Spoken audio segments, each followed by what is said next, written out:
Brain surgery, ये नाम सुनते ही रोंगटे खड़े हो जाते हैं, क्योंकि ये कोई छोटा मोटा ऑपरेशन नहीं बल्कि एक बड़ा ऑपरेशन है।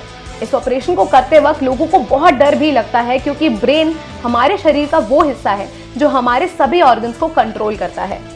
ब्रेन ही पूरे शरीर को चलाता है और सारे काम करवाता है, जैसे सभी बॉडी पार्ट्स तक ब्लड पहुंचाना, सभी बॉडी पार्ट्स का सही तरीके से काम करवाना, याददाश्त बनाए रखना आदि। इसीलिए यदि किसी वजह से ब्रेन को नुकसान होता है, जैसे कोई एक्सीडेंट या ट्यूमर जैसी बीमारी, तो उसका सीधा असर व्यक्ति की बॉडी पर पड़ता है। ऐसे में ब्रेन को पहले दवाइयों से ट्रीट करने की कोशिश की जाती है, लेकिन दवाइयों से बात ना बन रही हो तो डॉक्टर्स के पास एक ही ऑप्शन बचता है और वो है ब्रेन सर्जरी। अगर आपके घर में किसी की ब्रेन सर्जरी होने वाली है तो ये वीडियो जरूर देखें। ब्रेन सर्जरी करना कई बार बहुत जरूरी हो जाता है, क्योंकि अगर सर्जरी करके प्रॉब्लम सॉल्व ना की गई तो व्यक्ति कोमा में जा सकता है या हो सकता है उसकी मौत हो जाए।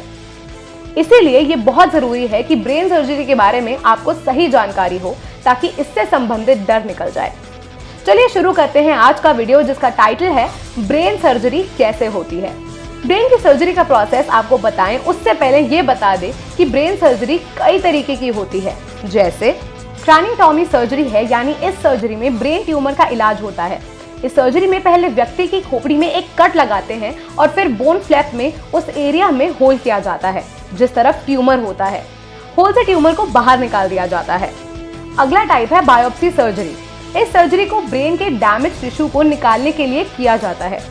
नेक्स्ट है मिनिमली इन्वेसिव एंडोनेसल एंडोस्कोपिक सर्जरी। यह ऑपरेशन एंडोस्कोप नाम के एक मेडिकल टूल की मदद से किया जाता है। इस सर्जरी में डॉक्टर्स व्यक्ति के ब्रेन के अफेक्टेड अंग तक बिना कट करे ही पहुंच जाते हैं। ये तब किया जाता है जब ब्रेन के नीचे के हिस्से में ट्यूमर हो गया हो, तो उस ट्यूमर को निकालने के लिए इस मेथड को अपनाया जाता है। डीप ब्रेन स्टिमुलेशन वो ब्रेन सर्जरी है जिससे पार्किंसन हेल्थ प्रॉब्लम को ट्रीट करने के लिए किया जाता है। ब्रेन सर्जरी की एडवाइस डॉक्टर किन हालातों में करते हैं, यही सोच रहे हैं ना? हम बताते हैं। डॉक्टर्स ब्रेन सर्जरी की सलाह 5 कंडीशंस देखकर देते हैं। व्यक्ति को ब्रेन ट्यूमर होने पर ऑपरेशन बेस्ट सोल्यूशन होता है। पार्किंसन बीमारी होने पर ब्रेन सर्जरी एडवाइस की जाती है।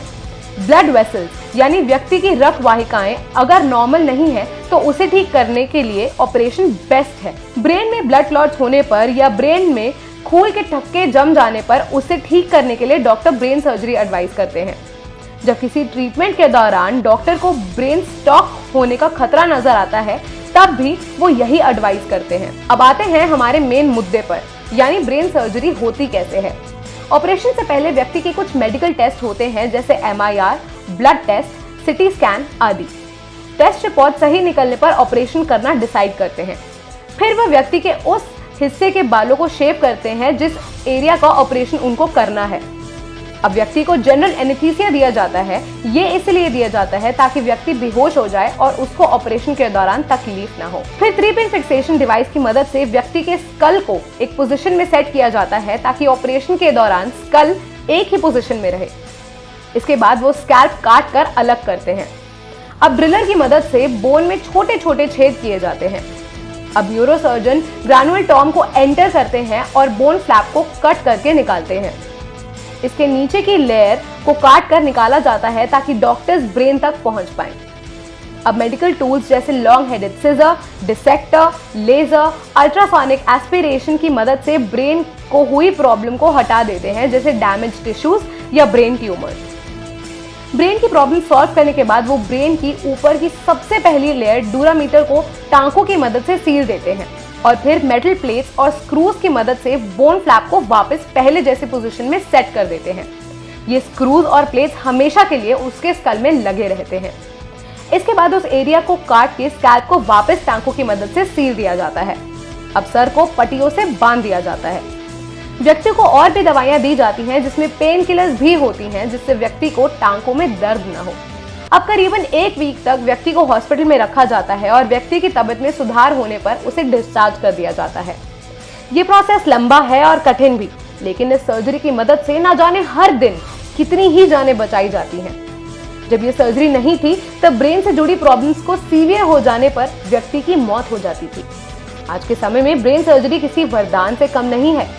इस सर्जरी से जान बचाई जा सकती है, लेकिन इसके ऑपरेशन में कई रिस्क फैक्टर्स भी हैं, जैसे ब्रेन में सूजन होना, ये प्रॉब्लम कई बार कुछ दिनों में ही सॉल्व हो जाती है, लेकिन अगर लंबी चले तो डॉक्टरी हेल्प जरूरी हो जाती है। कई व्यक्ति ऑपरेशन के बाद कोमा में चले जाते हैं।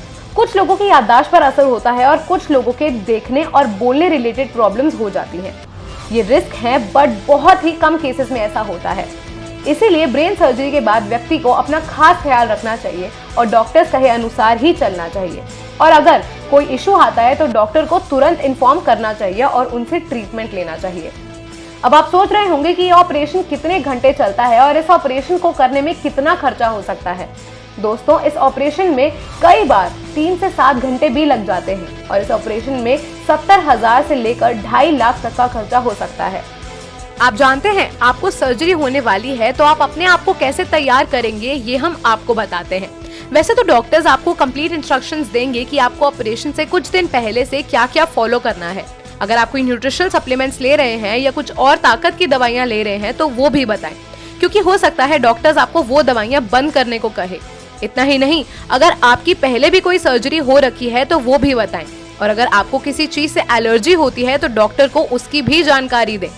अगर आप बहुत शराब पीते हैं वो भी डॉक्टर्स को बताएं। क्या आपके परिवार में भी किसी की ब्रेन सर्जरी हुई है या होने वाली है? ऐसे ही और भी इंटरेस्टिंग वीडियोस के लिए हमारे चैनल को सब्सक्राइब करें और वीडियो पसंद आया हो तो लाइक और कमेंट करें। अपना ध्यान रखें, स्वस्थ रहें। नमस्ते।